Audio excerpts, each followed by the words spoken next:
When picking a company name, try to find a unique business name.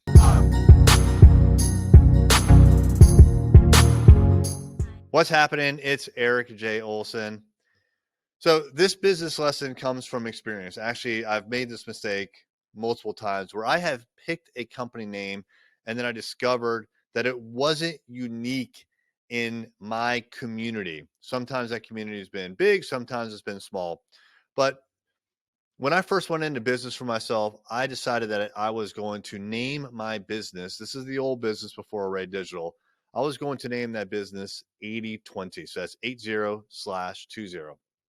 Now, I picked that name for several reasons. One, I wanted kind of an abstract name. I didn't want it to be explicit like what I did. I wanted it to be, it's just abstract. I also wanted to be kind of cutting edge, kind of cool, I guess. And I wanted it to be totally different and somewhat business related. And there's, you're always hearing about like the 80/20 rule in business. So I was like, oh, cool. I'll just name it 80/20. And I was thinking that if they invest in me, the 20% they invest with me, I'll return 80%. That was kind of like the concept.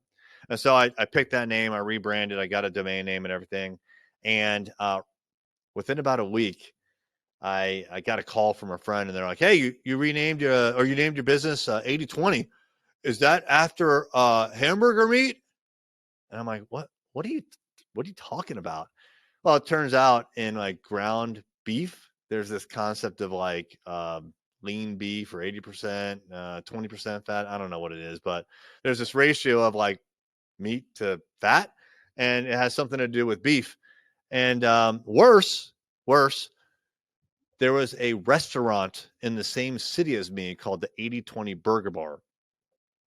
And I had never heard of it. I had never been to it, but I had already been a couple of weeks into branding my company as 80/20.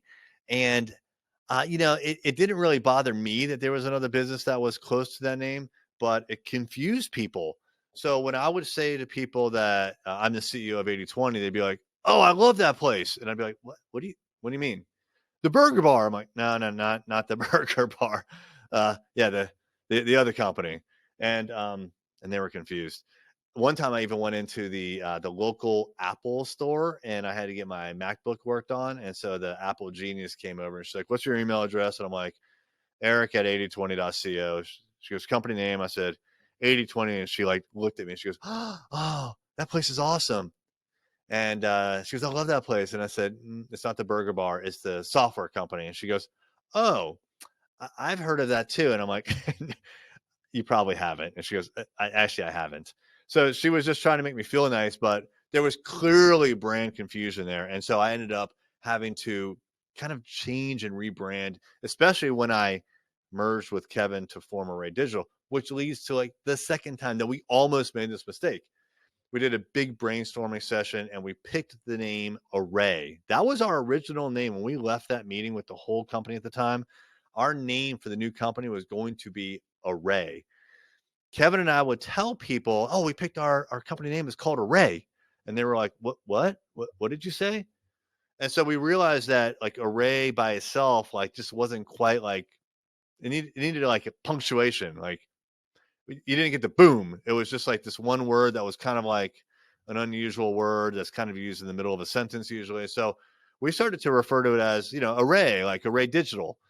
We realized Array Digital is actually probably a better name, but it turned out that elsewhere in our state, there was another company that went by Array. They were Array LLC, which is exactly the name that we wanted. We couldn't even pick it. We couldn't pick the name Array LLC because someone else had it. We had to rename. So we needed uniqueness.